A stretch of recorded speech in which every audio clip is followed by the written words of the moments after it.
नमस्कार, नवीन न्यूज में आपका स्वागत है। वेरिफिकेशन के बाद चुनाव आयोग का नया आदेश।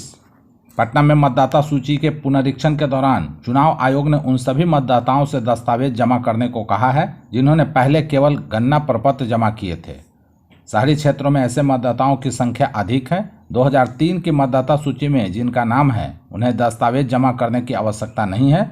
दस्तावेज जमा करना अनिवार्य है, अन्यथा नाम हटाया जा सकता है। बिहार में भारी बारिश के चलते नदियां उफान पर हैं। पानी खतरे के निशान से ऊपर बह रही है। इसे लेकर अधिकारियों को अलर्ट रहने का निर्देश जारी किया गया है।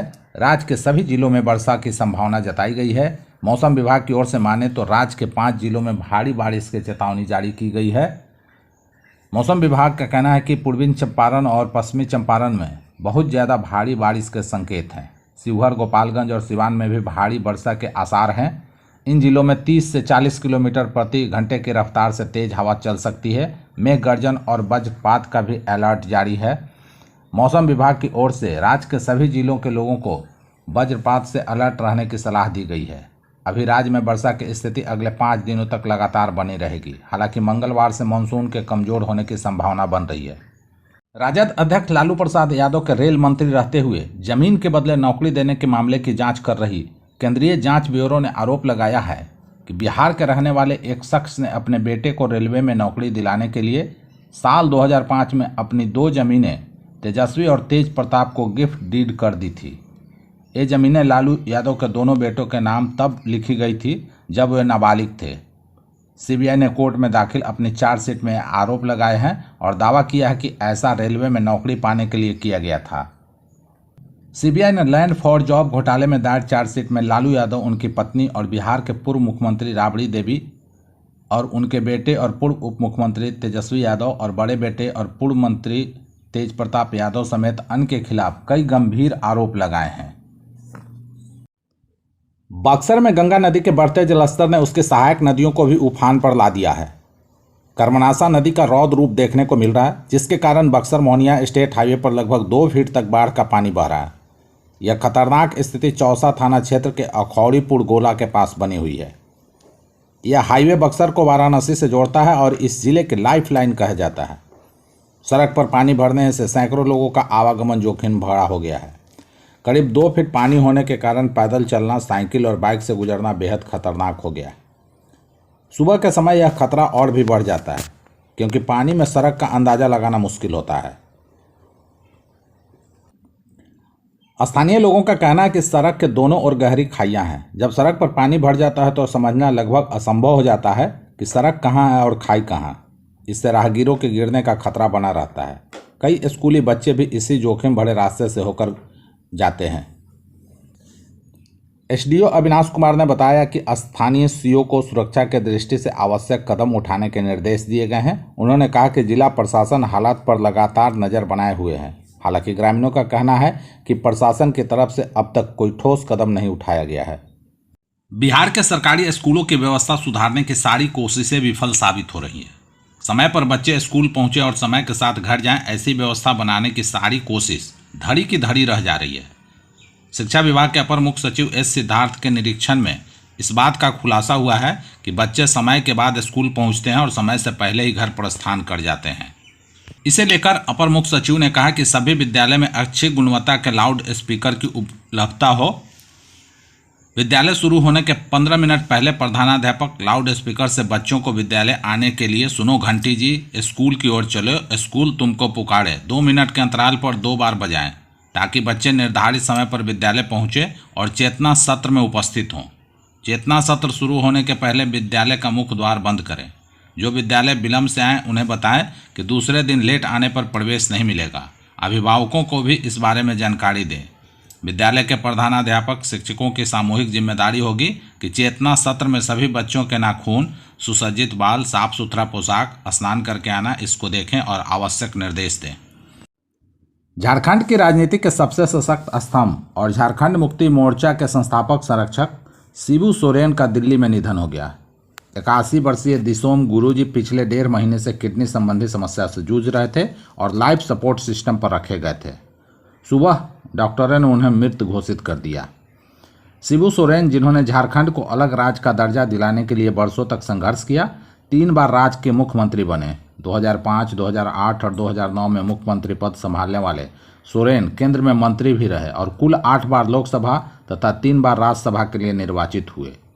वे न केवल एक राजनीतिक नेता थे बल्कि एक आंदोलनकारी, विचारक और झारखंड के सामाजिक चेतना के प्रतीक माने जाते थे। प्रधानमंत्री नरेंद्र मोदी ने भी शोक संवेदना प्रकट करते हुए कहा कि देश के एक असाधारण जननेता को खो दिया है।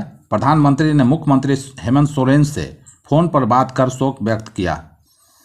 बिहार के मुख्यमंत्री नीतीश कुमार ने भी गहरी संवेदना जताई है। अपने शोक संदेश में उन्होंने कहा कि स्वर्गीय शिबू सोरेन झारखंड के एक प्रख्यात नेता थे। उनका जीवन संघर्ष और सामाजिक न्याय के लिए समर्पित था।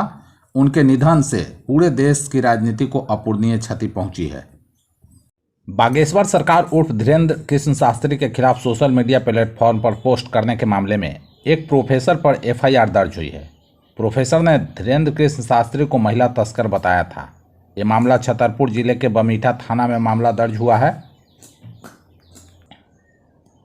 दरअसल विगत दिनों छतरपुर पुलिस ने एक एम्बुलेंस को रोका था जिसमें कुछ महिलाएं थीं। पूछताछ में पता चला कि ये महिलाएं अपनी पहचान छुपाकर बागेश्वर धाम में रह रही थी और कुछ अनैतिक गतिविधियों में शामिल थी।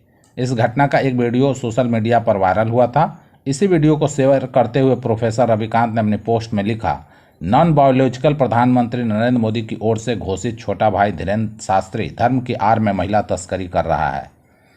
प्रोफेसर रविकांत के इस पोस्ट के बाद वाद विवाद शुरू हो गया। बागेश्वर धाम समिति के सदस्य धीरेन्द्र कुमार गौर ने पुलिस में शिकायत दर्ज कराई। उन्होंने आरोप लगाया है कि प्रोफेसर रविकांत की टिप्पणी से न सिर्फ धीरेन्द्र शास्त्री की छवि को नुकसान पहुंचाया गया है बल्कि हिंदू धर्म के अनुयायियों को धार्मिक भावनाओं को भी ठेस पहुंचाई गई है। पुलिस ने इस शिकायत के आधार पर प्रोफेसर रविकांत के खिलाफ भारतीय न्याय संहिता की धारा 353(2) के तहत केस दर्ज किया है। भारी बारिश के कारण दानापुर के कई इलाके जलमग्न हो गए हैं। आसपास के जो मोहल्ले हैं उसमें पानी भर गया है। लोगों को घरों से निकलना मुश्किल है। लोग पानी को देखकर डरे सहमे हैं और घर से वो निकल नहीं पा रहे हैं। इस वजह से उन्हें ज़रूरी सामान खरीदने के लिए दूसरे को ऊपर निर्भर रहना पड़ रहा है। हालांकि इसके बावजूद भी दूसरे लोग भी किसी तरह इस जल जमाव वाले पानी से गुजरकर उनके घर तक पहुंच रहे हैं। ज़रूरी सामानों की काफ़ी किल्लत हो रही है। बावजूद स्थानीय जो प्रशासन है, नगर निगम के कर्मी हैं, इस पर विशेष ध्यान नहीं दे रहे हैं।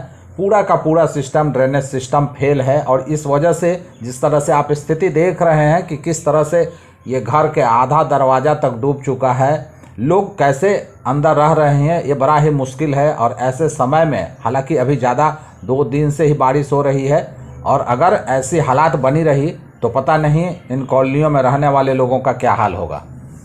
बिहार के 29 विद्यालयों में एक भी शिक्षक नहीं तो 14,213 स्कूलों में काम से ज़्यादा हैं शिक्षक। बिहार में बड़े पैमाने पर शिक्षकों का स्थानांतरण किया गया है। इस वजह से कई ऐसे सरकारी विद्यालय हैं जो शिक्षक विहीन हो गए हैं। वहाँ से सभी शिक्षकों ने अपना स्थानांतरण करा लिया। शिक्षा विभाग के अपर मुख्य सचिव एस सिद्धार्थ की समीक्षा में पाया गया कि 29 विद्यालय में एक भी शिक्षक कार्यरत नहीं है। 354 ऐसे विद्यालय हैं जहाँ मात्र 1 शिक्षक हैं। बता दें कि जमुई में ऐसे 4 स्कूल हैं जहां एक भी शिक्षक नहीं है। इसी तरह गोपालगंज में 2, गया में 1, बक्सर में 1, भोजपुर में 1, बांका में 3, औरंगाबाद में 1, मुंगेर में 4, मधुबनी में 1, नालंदा में 1, पश्चिम चंपारण में 4, पटना में 1, पूर्वी चंपारण में 1, रोहतास में 1, शिवहर में 1 और सीतामढ़ी में 2 स्कूल ऐसे हैं जहां एक भी शिक्षक नहीं है। इस तरह से बिहार के 29 ऐसे स्कूल हैं जो शिक्षक विहीन हो गए हैं। इसके साथ ही 354 विद्यालयों में मात्र 1 शिक्षक हैं।